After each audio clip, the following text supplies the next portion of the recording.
नमस्कार, मैं हूं कुलदीप सिंह और आप देख रहे हैं पल पल राजस्थान। पल पल राजस्थान के खास मुलाकात कार्यक्रम में आज हम बात करेंगे डूंगरपुर के पूर्व सभापति के गुप्ता जी से। डूंगरपुर को के गुप्ता जी ने स्वच्छता में नंबर 1 बनाया और पूरे प्रदेश ही नहीं बल्कि पूरे देश में भी डूंगरपुर का नाम रोशन किया। इसी के साथ पूरे प्रदेश में आप स्वच्छता के नाम से ब्रांड एम्बेसडर भी बने।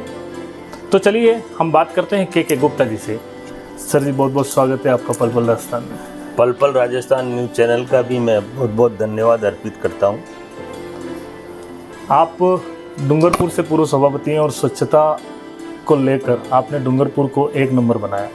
किस तरह से आपने मेहनत की और क्या आपके कार्यकलाप रहे हैं? देखिए, जहां तक डूंगरपुर की स्वच्छता का सवाल है, मैंने केवल डूंगरपुर नहीं, राजस्थान, पूरे राजस्थान और अभी वर्तमान में पूरे देश में ग्रामीण स्तर पर स्वच्छता का कार्य मेरे द्वारा देखा जा रहा है। और मुझे ये कहते हुए बड़ा गर्व है कि जिस डूंगरपुर को देश और दुनिया में कोई जानता नहीं था, उस डूंगरपुर का नाम आज अंतर्राष्ट्रीय स्तर पर स्वच्छता के नाम से जाना जाता है। और जहाँ तक मेरे कार्यकाल का सवाल है, मैं ईश्वर को बहुत बहुत धन्यवाद देता हूँ। कई बार सोचता भी हूँ कि ये स्वच्छता जिसकी ताकत देश के 140 करोड़ लोगों के लिए आवश्यक है, कब देश का व्यक्ति इसके प्रति गंभीर होगा और अपने देश को स्वच्छ बनाएगा। ये देश के प्रधानमंत्री का हमने 2 अक्टूबर 2014 को लाल किले से जब उद्बोधन सुना था, मेरे मन में उसी दिन से एक ललक जगी और मैंने डूंगरपुर को केवल स्वच्छ ही नहीं बनाया, केवल सुंदर ही नहीं बनाया, केवल हरा भरा ही नहीं बनाया, जल युक्त भी बनाया। महिला सशक्तिकरण के तहत मैंने सारी बेरोजगारी को जड़ से ख़त्म करने का प्रयास किया और उसमें भी मुझे सफलता मिली। शहर में रहने वाले हर विकलांग को मैंने रोजगार उपलब्ध कराया। अनेकों प्रकार के कार्य, शिक्षा जगत, रोजगार, सरकारी नौकरियों में किस तरह से हमारे शहर के लोगों की भागीदारी हो, इसमें अनेकों कीर्तिमान बनाए। बेटी बचाओ बेटी पढ़ाओ, आज पूरे देश के अंदर इस पर काम चल रहा है, लेकिन हमने जो काम किया वो अद्भुत और सराहनीय था। और सबसे बड़ी उपलब्धि हमने जो प्राप्त की वो ये की कि जो बच्चे पढ़ते नहीं थे उनको पढ़ाया, गरीब बच्चियों को नगर परिषद ने गोद लिया और शहर को जो पर्यावरण दृष्टि से मैं ये कह सकता हूँ कि राजस्थान का सबसे स्वच्छ शहर होने के नाते पर्यावरण अगर कहीं अच्छा है, शुद्ध है, तो वो डूंगरपुर में है। और वहाँ के बाग बगीचे की रौनक, जिसकी जितनी प्रशंसा की जाए उतनी कम। वहाँ के सॉलिड वेस्ट मैनेजमेंट को आज देश और दुनिया के लोग देखने आते हैं। अमेरिका के Bill Gates Melinda charity fund, Netherlands की सरकार के प्रतिनिधि, जिन्होंने उस सॉलिड वेस्ट मैनेजमेंट को एक डूंगरपुर की निकाय ने जो स्थापित किया उसको देखा और उसकी प्रशंसा की और मेरे जैसे छोटे से व्यक्ति का सम्मान किया। ये मैं ये कहता हूँ, कई जगह इंसान नहीं बोलता, इंसान का काम बोलता है। और स्वच्छता की ताकत मैं ये कह सकता हूँ दावे के साथ, जिसने स्वच्छता की गंभीरता को समझा है, आने वाले समय में जो स्वच्छता पे काम नहीं करेगा उसका जनप्रतिनिधि होना ही बेकार है। और ये इतना पवित्र काम है। आज मेरे शहर के अंदर सरकारी रिकॉर्ड, सरकारी हॉस्पिटल के रिकॉर्ड बोलता है कि जो बीमारियां हमारे हॉस्पिटल में बीमारियां लेकर लोग आते थे, जो गंदगी से फैलने वाली बीमारी, उल्टी, दस्त, टाइफाइड, डेंगू, बुखार, मलेरिया, वो 70% कम करके अगर किसी शहर ने दिखाया तो उसका नाम डूंगरपुर है। और कोविड जैसी महामारी को भी हमने 100% कंट्रोल किया। और वो कंट्रोल, शहर के अंदर कोविड घुसे नहीं और जहाँ घुस गया उसको निकालने का कार्य अगर राजस्थान में अव्वल दर्जे पे किया है तो वो डूंगरपुर ने किया है। और उसी की बदौलत मुझे देश के राष्ट्रपति महोदय और 3 बार दिल्ली सरकार ने सम्मानित किया। देश के हमारे माननीय प्रधानमंत्री जी ने एक आम सभा में डूंगरपुर में 5 मिनट तक डूंगरपुर की स्वच्छता की तारीफ की। देश के ओजस्वी गृह मंत्री सम्माननीय अमित जी शाह साहब ने, जिनके आदर्श गांव में 3 गांवों को देश के नंबर 1, नंबर 3 और नंबर 5 पहुंचाने में हमने जो काम किया, उसकी उन्होंने प्रशंसा की, अपनी फेसबुक और ट्विटर पर डाला और मुझ जैसे आदमी को कहा कि तुम्हारा गुप्ता जी काम बहुत श्रेष्ठ है। राजस्थान की पूर्व मुख्यमंत्री श्रीमती वसुंधरा राजे सिंधिया जी ने मेरे कामों की जहाँ गए वहाँ तारीफ की और यहाँ तक कि जयपुर की आम सभा में बोला था कि जयपुर को मैसूर तो नहीं बना पाओगे, लेकिन जयपुर को डूंगरपुर बना दो। तो वहाँ के कमिश्नरों को सबको ट्रेनिंग के लिए डूंगरपुर भेजा और मुझे पूरे राजस्थान की 196 निकायों को स्वच्छ बनाने की जिम्मेदारी राजस्थान की पूर्व मुख्यमंत्री श्रीमती वसुंधरा राजे सिंधिया जी ने दी। उसके बाद 24 जनवरी 2019 को वर्तमान मुख्यमंत्री श्रीमान अशोक गहलोत साहब ने भी मुझे पूरे राजस्थान का वापस ब्रांड एम्बेसडर बनाकर मुझे ये 196 निकायों की जिम्मेदारी दी। इसलिए मैं कहता हूँ कि काम बोलता है, इंसान नहीं बोलता। और मेरा काम आज देश में, मैं ये कहता हूँ, आम सभाओं मीटिंगों में बोलता हूँ कि सांसद से लेकर राष्ट्रपति तक डूंगरपुर की स्वच्छता के चर्चे चलते हैं और हर व्यक्ति मुझे नाम से जानता है। और राजस्थान की बात करूँ तो पूरे राजस्थान में पंच से लेकर मुख्यमंत्री तक मेरी स्वच्छता के चर्चे करते हैं और पूरे राजस्थान में मेरी स्वच्छता के नाम से पहचान है। जी भाई साहब, बिल्कुल स्वच्छता के नाम से डूंगरपुर और आपका नाम तो काफ़ी चर्चा में ही है। आगामी विधानसभा भी आने वाली है। उदयपुर विधानसभा सीट की बात करें, आप भी प्रयास कर रहे हैं किसी तरह से टिकट मिले और उदयपुर की जनता की सेवा करने का मौका आपको मिले, क्या कहना है इस बार? देखिए, हम भारतीय जनता पार्टी के कार्यकर्ता, ये बात सत्य है कि हम जनप्रतिनिधि होने के नाते हम उम्मीदवारी रखते हैं, लेकिन हमारे यहाँ जो विधायक की जो जिम्मेदारी है, या मैं कहता हूँ कि चुनाव, क्योंकि एक व्यक्ति चुनाव लड़ता है, ये हमारा शीर्ष नेतृत्व तय करता है कि किसे चुनाव लड़ाना है। और भारतीय जनता पार्टी एक समूह का नाम है और देश का सबसे बड़ा समूह और संगठन कोई है दुनिया में तो वो भारतीय जनता पार्टी है। हमारा शीर्ष नेतृत्व अगर मुझे उचित समझेगा और मुझे अगर टिकट देता है तो निश्चित रूप से मैं चुनाव लड़ूंगा। अन्यथा मैं, मेरा जो स्वच्छ भारत मिशन का काम पूरे देश का मेरे पास है, आज भी मैं देश के कोने कोने में जाकर काम करता हूँ। विधायक होना कोई बड़ी बात नहीं है। विधायक राजस्थान में 200 विधायक है। मैं आपसे एक सवाल पूछता हूँ आज, आप बता सकते हो कि कोटपुतली का विधायक कौन है? नहीं बता पाओगे। राजस्थान के किसी भी नगर परिषद के सभापति से अगर आप ये पूछोगे कि 2015 से 2020 तक डूंगरपुर नगर परिषद का सभापति कौन था, तो मैं दावे के साथ कह सकता हूँ, छोटे से छोटे गांव की नगर पालिका हो या नगर परिषद हो या नगर निगम का मेयर हो या नगर परिषद का कोई भी कर्मचारी हो, बड़े गर्व से के साथ कहेगा कि के गुप्ता था। इसलिए कहेगा कि काम बोलता है। और जहाँ तक सवाल है विधायक का, विधायक 200 विधायक हैं और देश के अंदर करीब 4500 विधायक हैं।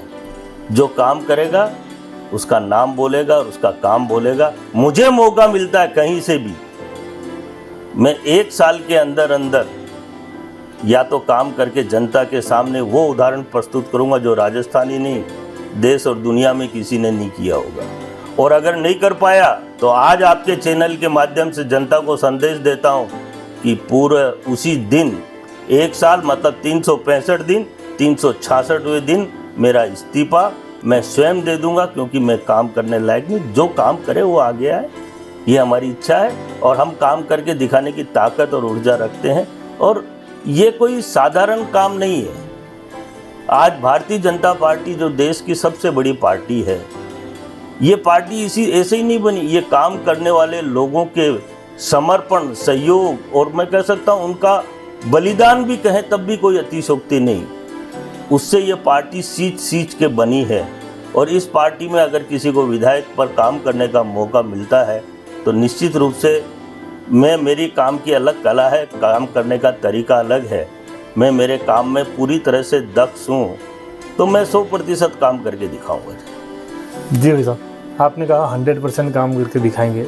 तो जैसा कि अभी आप उदयपुर में सिर्फ नाम ही चला है, उसमें भी कई लोगों का ये कहना है कि बाहरी प्रत्याशी को हम उदयपुर में नहीं कहेंगे। तो बाहरी जो आपको कहा जा रहा है उसको लेकर आप क्या कहेंगे? देखिए, बड़ा अच्छा सवाल है और ये मैं अक्सर सुनता भी रहता हूँ। ये भारी कहने वाले आखिर में है कौन? कभी आप गौर से देखोगे तो वो हमारे ही लोग हैं, और ये वो नहीं कह रहे, उनको उनसे कहलाया जा रहा है। मैं भारी कोई फॉरेन से आया नहीं, पाकिस्तान का मैं हूँ नहीं, हूँ तो मैं इंडिया का ही। आज मैं भारत का व्यक्ति हूँ। भारत का व्यक्ति होने के नाते क्या मैं भारत से चुनाव नहीं लड़ सकता? मैं कहीं से भी चुनाव लड़ सकता हूँ। और रहा सवाल ये कि मैं उदयपुर का नहीं हूँ, ये किसने कहा? आप जहाँ पर बैठे हैं ये मेरा मकान है, पिछले 25 सालों से बना हुआ है। मैं यहाँ रहता हूँ, आता हूँ, जाता हूँ। लेकिन हाँ, ये ज़रूर है कि मैं ज़्यादातर प्रवास पे रहता हूँ, और 2015 से 2020 तक मैं डूंगरपुर निश्चित रूप से रहा। 365 दिन मैंने सेवाएं दी, तो बाहर अंदर का कोई सवाल नहीं है। और जहाँ तक सवाल है बाहर की, अगर मैं बात करूँ तो हमारे देश के ओजस्वी प्रधानमंत्री वाराणसी से चुनाव लड़ते हैं, स्मिता पाटिल अमेठी से चुनाव लड़ती है। और अगर मैं बात करूं अपने स्थानीय स्तर की, राजसमंद से अपने सब जानते हैं दिया कुमारी जी चुनाव लड़ती है, तो वो राजसमंद की नहीं है। और सबसे बड़ी बात, अगर हम उदयपुर ग्रामीण की बात करें तो फूल सिंह जी भीलवाड़ा के रहने वाले। अब ये आरोप प्रत्यारोप का समय नहीं है, ये समय है काम करने वालों का, और जो काम करेगा वो निश्चित रूप से आगे बढ़ेगा। मेरी डिमांड केवल यहाँ उदयपुर में नहीं है, मेरी डिमांड पूरे राजस्थान में है। मैं जहाँ काम करता हूँ एक छाप छोड़ के जाता हूँ, और आज राजस्थान की 3 नगर पालिका नगर परिषद में मैं काम कर रहा हूँ, झुंझुनू, नवलगढ़ और मंडावा। जब मैं वहाँ जाता हूँ ना, तो जब शहर में घूमता हूँ तो सैकड़ों की संख्या में लोग मेरा स्वागत और सम्मान करने के लिए खड़े रहते हैं। मैंने इन तीनों शहरों को इतना स्वच्छ बना दिया है। कभी आपका मौका लगे तो आप भी जाकर देखना, या मीडिया के माध्यम से पूछना कि वहाँ की क्या स्थिति थी और 6 महीने के अंदर क्या स्थिति बन गई। वहाँ पर आज भी मेरा दावा है कि जितने भी सार्वजनिक शौचालय हैं उसमें सारे नगर परिषद के अधिकारी और कर्मचारी मूत्रालय और शौचालय का उपयोग करते हैं। वो इसलिए करते हैं कि वो बिल्कुल स्वच्छ हैं, और शहर के अंदर कहीं गंदगी का नामो निशान नहीं। और अगर मैं बात करूं मंडावा की, मंडावा दुनिया का 30वां शहर है दुनिया का, जहां पर विदेशी जो टूरिस्ट हैं, 50,000 टूरिस्ट 2018 से पहले प्रति वर्ष आते थे, घटकर वहां पर 3,000 रह गए। माननीय न्यायालय ने आदेश दिया कि ये टूरिस्ट को बढ़ाने का काम अगर कोई कर सकता है तो उसका नाम के गुप्ता है। माननीय न्यायालय का मुझ पर इतना विश्वास है, और मैं आज आपको आपके चैनल के माध्यम से कह रहा हूँ, आने वाले समय में वहाँ पर टूरिस्ट 1 लाख की संख्या में नहीं हो जाए प्रति वर्ष। जो विदेशी, अपना इंडियन भारतीय टूरिस्ट तो बहुत आता है, लेकिन विदेशी टूरिस्ट वहाँ पर मैं 1 लाख की संख्या में पहुँचा दूंगा उस स्टेज पर। और उसको किस तरह से आकर्षित किया जा सकता है, वो काम मेरे द्वारा कराया जा रहा है। और भी वो व्यक्ति बहुत थे, यूनिसेफ वालों को उन्होंने करीबन कितना करोड़ों का बजट दिया था, वो नहीं कर पाए, वो काम मैं करके दिखा रहा हूँ।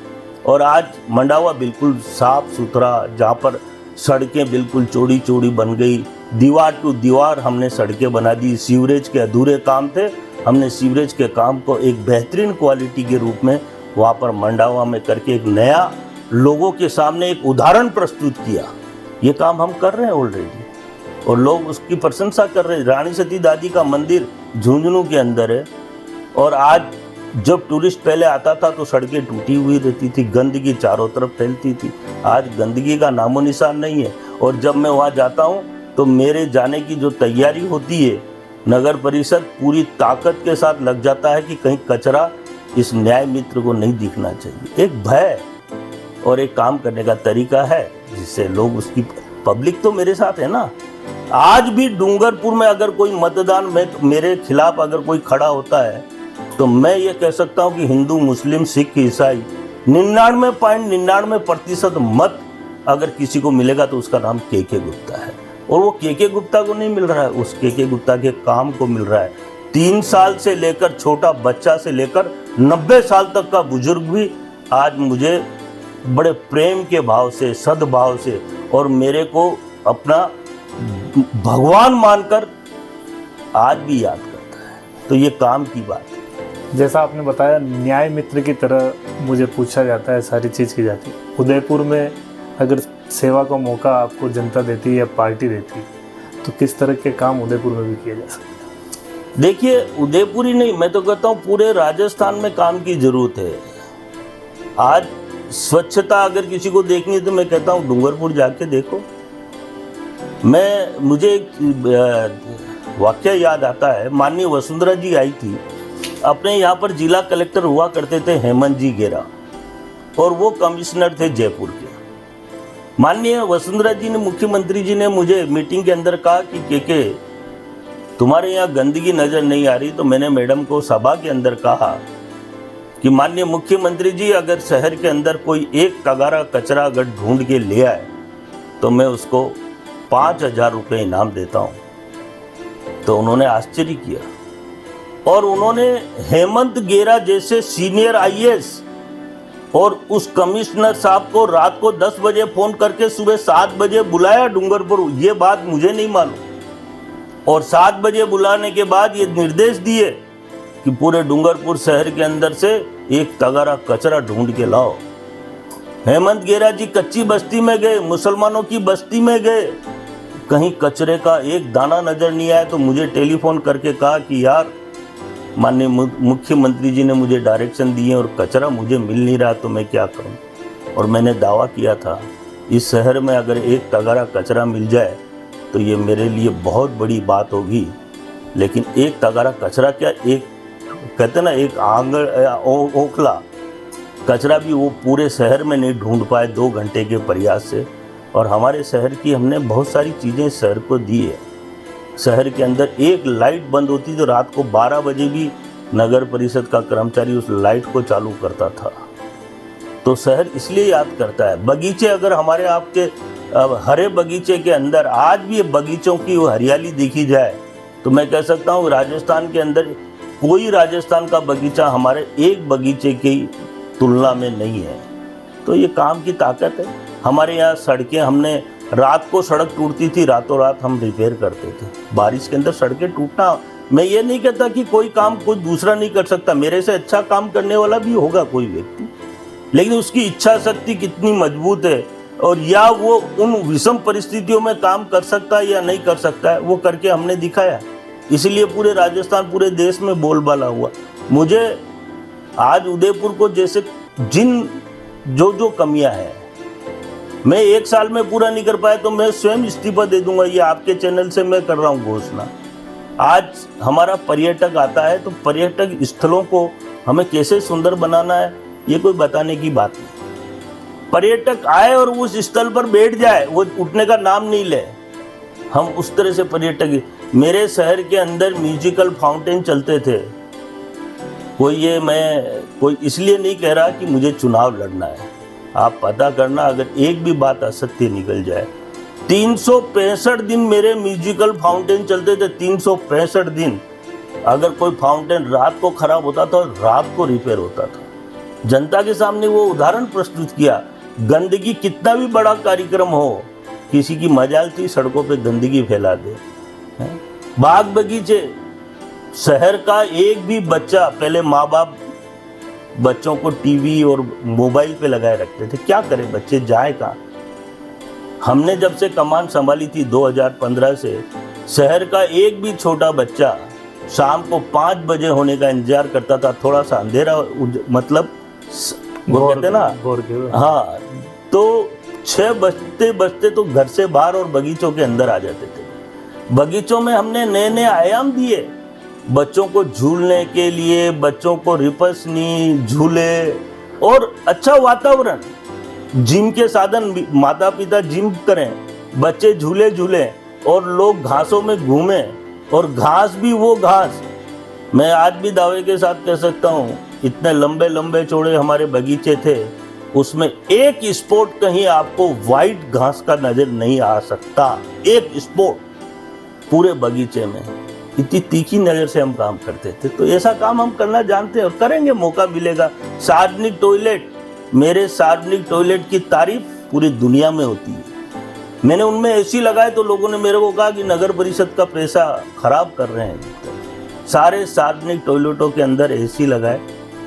तो लोग ये सोचते थे ये टॉयलेट थोड़ी बना रहा। मैं कहता था ये नगर परिषद का टॉयलेट नहीं, ये मंदिर है, क्योंकि शौचालय की सफाई, शौचालय साफ होने चाहिए सार्वजनिक, और ये नगर परिषद का मूल काम है। यहाँ से हमारी बुनियाद स्टार्ट होती है। और आप विश्वास नहीं करेंगे, मेरे कहने से कोई विश्वास नहीं करता, लेकिन जब वहाँ जाकर देखता है तो आश्चर्य करता है। उन टॉयलेटों के अंदर मैं आपके जूते चंपल अलाउ नहीं करता था। आप अपने जूते चंपल खोलें, क्योंकि मेरा टॉयलेट में हो सकता है जूता आपका गंदा और मेरा टॉयलेट गंदा हो जाए। आपको वहाँ स्लीपर मिलेगी, वो स्लीपर पहन के आप टॉयलेट के अंदर जाओगे। और एसी की हवा जब वहाँ खाने के लिए एक ट्राइबल बेल्ट के एक साधारण व्यक्ति को मिलती थी, तो वो इस सोचने पर मजबूर हो जाता था कि यार ये टॉयलेट है कि क्या है। और फिर उसके बाद वो रिपोर्ट करता था। 3 बटन थे, साफ, बहुत सुंदर और गंदा। 3 बटन थे, उनमें से एक बटन दबाना कंपलसरी था। अगर उसने गलती से भी गंदा बटन दबा दिया तो वो अलार्मिंग हमारे नगर परिषद में जाती थी और उस कर्मचारी के ऊपर तुरंत कार्रवाई होती थी। इस तरह से हमने मैनेजमेंट को पार्ट किया और बच्चों को शिक्षा, लाइब्रेरी, राजस्थान की बेस्ट लाइब्रेरी हमने बच्चों की डूंगरपुर में बना के दी। बच्चों को हर किताब वहाँ अवेलेबल, हमने उसमें नई नई खासियत रखी।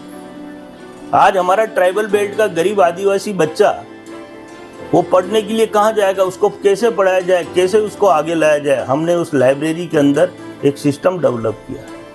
अगर आपको किसी भी प्रकार की पुस्तक की आवश्यकता है, आप हमारे सजेशन बुक में उस पुस्तक का नाम और लेखक का नाम लिख दीजिए। 3 दिन में वो पुस्तक आकर उस बच्चे को उपलब्ध होती। इस तरह के नए नए नवाचार हमने एक नहीं अनेकों किए, जिससे, और ये तर्ज हम हर कहीं कर सकते हैं। जरूरी नहीं है कि डूंगरपुर में ही किए जा सकते हैं। ये सारे काम, मैंने जितने भी काम किए हैं, मेरे कामों की लिस्ट अगर आप देखोगे तो आप सरप्राइज करोगे कि इतनी लंबी। और सबसे बड़ी का बात, हमने गरीबों के लिए रोटी बैंक बनाई नगर परिषद। लोगों ने कहा कि ये तो गुप्ता जी नगर परिषद का पैसा है, लगा दिया, अब ये चलेगी कि नहीं चलेगी। मुझे कहते हुए बड़ा गर्व है कि 2 सितंबर 2020 को मैं रिटायर हो गया था और वो रोटी बैंक आज तक एक भी दिन बंद नहीं रही। कोविड में उसने बहुत बड़ी सेवाएं दी और बिल्कुल निःशुल्क जनता ने उस रोटी बैंक के लिए 1-1 लाख रुपए 2 घंटे के अंदर 1 करोड़ रुपए खाली इस बात के लिए कि ये गुप्ता जी की नगर परिषद ने रोटी बैंक बनाई है। रोटी बैंक को चलाना आवश्यक है, क्योंकि गरीब की दुआएं इस शहर को मिल रही है और वो रोटी बैंक हमारा निरंतर आगे बढ़ रहा है। बहुत सारे ऐसे अनेकों काम हमने किए और ये काम हर जगह हो सकते हैं। आरओ प्लांट मेरे शहर के अंदर, मैंने एक छोटे से शहर में 28 आरओ प्लांट लगाना बड़ी बात नहीं है। मैं आज भी कहता हूँ हर कहीं लग सकते हैं। अभी अगर कोई भी चाहे तो 100 आरओ प्लांट लगा ले, लेकिन 365 दिन आरओ प्लांट चलने और 150 टीडीएस से पानी कम उपलब्ध कराने वाला कोई माई का लाल मैं ये नहीं कह सकता कि राजस्थान में हो। और 150 की 28 आरओ प्लांट की रिपोर्ट कितना टीडीएस पानी आ रहा है, डेली रिपोर्ट लेना, ये किसी सभापति की बस की बात नहीं है। वो मैं लेता था। जनता एक बार मेरे पास आती थी, दोबारा नहीं आती थी। उसको 2 बार जूतों की घिसाई नहीं करना पड़ता। इसीलिए तो हम लोग मुझे चाहते हैं। बाकी मेरे में मैं कोई भगवान तो हूँ नहीं। लोगों का चाहने का, लोग पब्लिक काम चाहती है। हम जनप्रतिनिधि अगर काम करें, और मैं तो आज भी कहता हूँ लल्लन टॉप वाले दिल, मेरे कई इंटरव्यू चल रहे हैं बड़े लेवल पर, आज तक ने भी मेरा इंटरव्यू चलाया, कई बार चलाया। मैं दावे के साथ कहता हूँ कि अगर स्वच्छता, पर्यावरण और जल, मैंने मेरे शहर को 50 साल तक जल उपलब्ध रहेगा, वो काम मैंने कर दिया। करते रहो आप, मेरी खिलाफत कोई फर्क नहीं पड़ता। लेकिन इस धरती को मैंने इतना सींच दिया कि 50 साल तक हमारे शहर डूंगरपुर में पानी की कोई कमी नहीं रहेगी। हमने वाटर हार्वेस्टिंग, और मैंने तो 9-9 हज़ार रुपये सब्सिडी दी। किसी माई के लाल की हिम्मत है क्या? नगर परिषद के पैसे 9-9 हज़ार, जिसने वाटर हार्वेस्टिंग का काम किया उसको 9 हज़ार नगर परिषद ने सब्सिडी के रूप में दिए, क्योंकि मैं इसकी यूटिलिटी समझता था शहर का। अच्छा, मेरे यहाँ पर ये पुलिस ने, रेवेन्यू डिपार्टमेंट, ये कुछ नहीं चलता था। सारा नगर परिषद शहर का व्यक्ति अगर हमारे पास किसी भी तरह की समस्या लेकर आ गया, कोर्ट कचहरी सारी समस्याओं का निदान का केंद्र एक ही था, नगर परिषद। नगर का व्यक्ति क्यों जाए दूसरे दरवाजे पे? मैं जनता दरबार लगाता था, सारे कर्मचारी सब डिपार्टमेंट के अधिकारियों को वहीं बैठाता था। ये व्यक्ति ये शिकायत लेके आया, इसका तुरंत निस्तारण किया जाए, और अगर तुरंत नहीं हो सकता तो कितने दिन में करेगा, अधिकारी इस पर रिपोर्ट करके नगर पालिका में वो एप्लीकेशन जमा कराए। काम करने के तरीके थे मेरे, और काम किए, इसलिए लोग आज दिल से चाहते हैं। और मुझे मौका मिलता है तो मैं कहीं का भी, मैं उदयपुर की बात नहीं करता, और उदयपुर का मिला तो उदयपुर, देखिए मैंने जो कहा है अगर वो नहीं करके दूं तो मैंने ये भी कहा, गीता तो आप लेके आए नहीं तो मैं गीता पे हाथ रख के भी बोल देता कि मैं जो कहूँगा, सच के सिवा कुछ नहीं कहूँगा। आजकल न्यायालय में भी गीता पे हाथ नहीं रखते, लेकिन मैं ईमानदारी से सत्यता से विश्वास दिला सकता हूँ कि मैं जहाँ भी मुझे काम करने का, और पार्टी जैसा भी काम देगी, मुझे बहुत दिया पार्टी ने मान सम्मान। आज मैं देश के किसी भी कोने में जाकर काम देखता हूँ तो मुझे बड़ी प्रसन्नता होती है कि मेरा काम की कितनी तारीफ देश में हो रही है, और हर मंत्री संतरी मेरे काम की तारीफ करता है। तो ये थे हमारे साथ में डूंगरपुर के पूर्व सभापति के गुप्ता जी। के गुप्ता जी ने कहा है कि अगर मुझे उदयपुर विधानसभा सीट से मौका मिलता है तो इसे डूंगरपुर से भी और काफ़ी स्वच्छ और सुंदर बनाया जा सकता है। कैमरा पर्सन विनोद माली के साथ कुलदीप सिंह, पल पल राजस्थान।